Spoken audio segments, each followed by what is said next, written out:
Welcome to the channel where we build a little bit of different teams every single day, and today trainers we're gonna dive together into Fossil Cup with today's special Slowbro on your plate. So Slowbro is gonna perform here like a safe pick overall. Of course it's gonna be walled down by something like a Kartana, something like a Ferrothorn, but on the long run you can tell that Slowbro can provide extra pressure not only to the fighters with its psychic typing, but also with its crazy damage output to threats like Lantern. You just saw here that we did more than half on that poor Lantern, and now we can easily switch out on our Ferrothorn, and it all depends on their final Pokemon. So many water type Pokemon exist throughout the entire meta, and this is no exception for our Ferrothorn since we're having the upper hand with the Power Whips. I guess that by blocking here correctly the Shadow Balls is gonna be our main way to victory, so it all comes down on if they want to bait or not.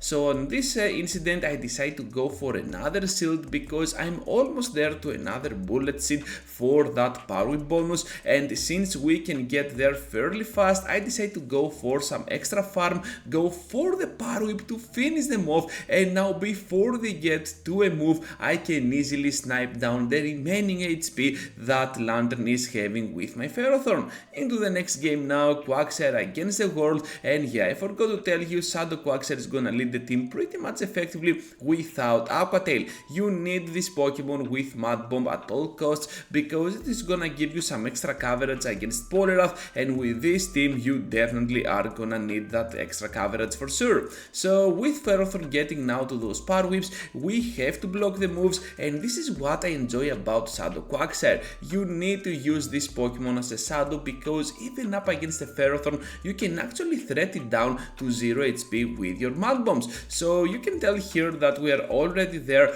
on the next Mud Bomb. This is gonna connect for a little bit of extra pressure and we might go down, but still they have a little bit of HP left, and now my backline can easily take advantage of that, especially with my own Ferrothorn able to completely farm down.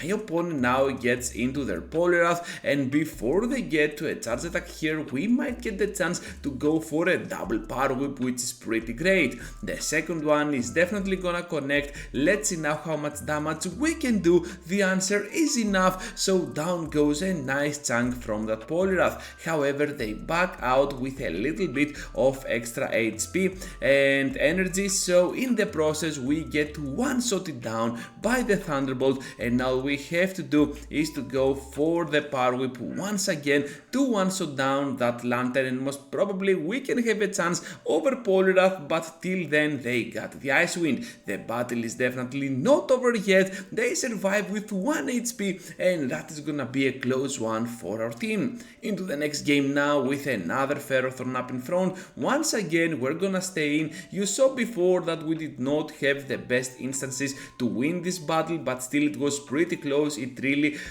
came down to one single fast attack, so it is what it is, and now we're just gonna keep going at it with Quagsire over Ferrothorn. Once again we can try to push for that knockout with our moves, and our opponent gets to another power whip. What I like to do with my Quagsire is most of the times to go for the double shield, and my opponent here decided to go for the switch right after. Perhaps they want to bait out something that their third Pokemon is afraid of with that Jellicent, and as it seems they actually do this by baiting out my Ferrothorn. It doesn't matter though because we have an unexpected closer, and that is on the face of Slowbro, able to survive here the following moves while their own Ferrothorn returns into the game. So at this point I can easily get my hands on the Thunder to bring them super low. At the very end lies a Lantern, and before we go down with those perfect IVs for PvE, I'm just gonna get my hands on the power whip to get the shield out of the way. Let's see now if one Thunderbolt can actually do the trick here. We can somehow survive, but still we go down to the following moves. So it all depends now on if we can two-shot them down with our moves, because Mud Bomb is gonna connect more than enough to finish them down, and one more for the final Pokemon. Are you kidding me? Shadow Quagsire emerging like the perfect closer for this team. Into the next game now, trainers, with a Ferrothorn once again. I'm telling you, all of my videos are always with plenty of bad leads, so that's why you need to stay till the end every single time to see how you can manipulate those very bad leads towards your advantage. So with Ferrothorn once again, this is pretty much the worst lead that you can get with this team, and we're just gonna keep going at it with our Mud Bombs once again. I want to re-establish the fact that you do not need Aqua Tail for your Quagsire, and if you are planning to play this team, Shadow Quagsire has to be your main priority over the regular because of how much more damage it can do under shielding. So one more Mud Bomb before we go down, and as it seems this Ferrothorn is gonna be in a difficult situation because we finally destroyed them down because they were getting a little bit too greedy. So with that in mind now, we can have the perfect alignment here because not only Poliwrath is gonna be walled down by our Slowbro, but also we got the Thunder version of Ferrothorn over Mountain. This means that we can easily one-shot them down with the Thunder, and if they want to have any chance at all, well, they need to go ahead and completely farm down, but this is not happening, so they back out. Into the next game with a Scavalier up in front, I guess that Shadow Quagsire can still provide some extra pressure as long as you go for some shields, and after a little bit of lag that you saw there, we still managed to get on the Stone Edge. Sometimes I really miss the counting of the fast attacks because I am lagging, and at that point I'm like, okay, what happened? I took a little bit of extra damage here. Sometimes the damage even isn't registered, and it is registered right after the move. And I'm not talking about one fast attack, I'm talking about two, so yeah, sometimes you miss some facts. Anyways, we still managed to provide some extra pressure on the end with our Slowbro on the long term of that battle, and before we switch out, I decide to go here for the Psychic. We can connect the move for a little bit of extra pressure on that Jellicent, and now they have the Poliwrath at the very end. So Power Whip here can actually do the trick, so I decide to block, I guess, at this point. Oh no, I decide to take the move. Okay, I see you, Ganeto. And with that in mind, we can still reach on the Power Whip, but they farm us down. Okay, so many outplays from both ends. Anyways, now with the Icy Wind, I know we can easily survive it, while our only chance at winning here is to get on the Psychic and perhaps one-shot down the remaining HP that this Jellicent is having. By blocking the move, we can still guarantee the knockout, or at least I was hoping to,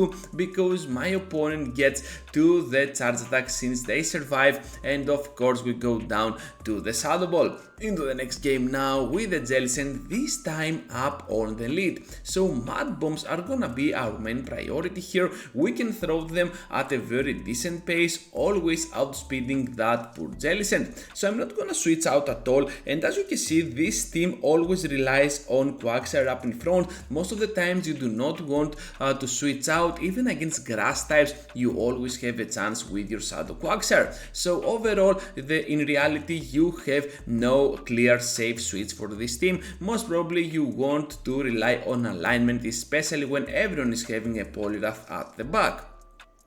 Now with the Scavalier joining the party, I decide to switch out on my Slowbro because I have a much better battle here with that Pokemon instead of my Ferrothorn, which is just gonna get completely destroyed down by those counters and the steel typing of a Scavalier. So one more charge attack, I guess, is coming off here, and I decide to take the move. Oh no, I decide to block. Okay, that makes more sense because at this point I can easily snipe them down with the Surf. Okay, so with only Lantern remaining at the back, I guess that Ferrothorn can easily emerge victorious here, and that's why we win this battle. They easily back out. Into the next one now, trainers, with that Escavalier, this time up on the lead. I really like how well these battles are connected. So with Escavalier, you are most likely gonna be afraid at the back, but up in front, Quagsire has a really nice playable matchup. So I'm not gonna throw any move here, just gonna switch out on my Ferrothorn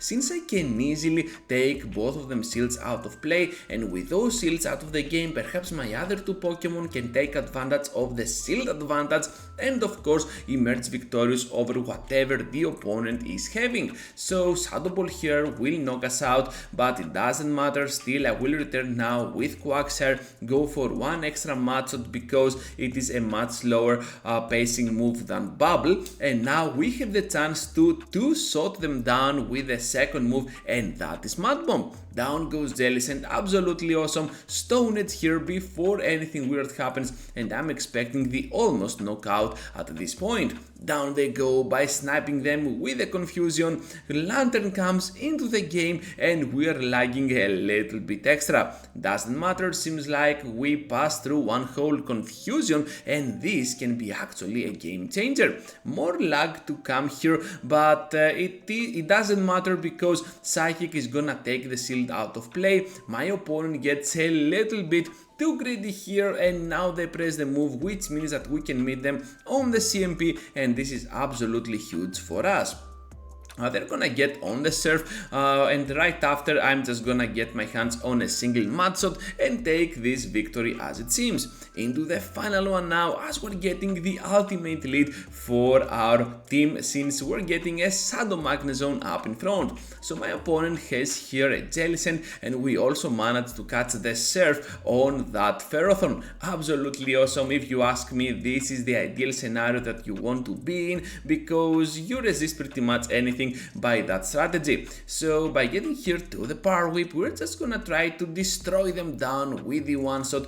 Down goes Jellicent. Oh my goodness, they survived. That was kinda scary for a moment, and now Magnezone comes into the battle. So by returning with the Magnezone makes me think that they're not gonna block anything and instead they can easily farm up a ton of energy. I should have gone here for the Mud Bomb, but at the same time I didn't want them to catch my move, so that's why I waited a little bit extra, block the move and then throw my Stone Edge on that mountain. As it seems we waited a little bit there by not throwing, and that was still a good plan. So at this point I'm just gonna get my confusions over that mountain. We can easily survive two of those aerial aces while a single Psychic might actually deal a ton of damage on their end. Here comes the first one. Oh my goodness, already on the red. Are you kidding me? Slowbro doesn't care about the damage output, and before we get here on the surf they managed to farm us down. It doesn't matter because lag occurred for some reason, and now all we need to do is to finish off this mountain and absolutely farm down the remaining HP that Shadow Magnezone is having. They back out and that is gonna be a magnificent ending to today's content. Thank you for watching, trainers, till the end. It really means a lot for my channel. Before you go, as always, leave a huge like, subscribe to my content, and I hope to see you all into the next one.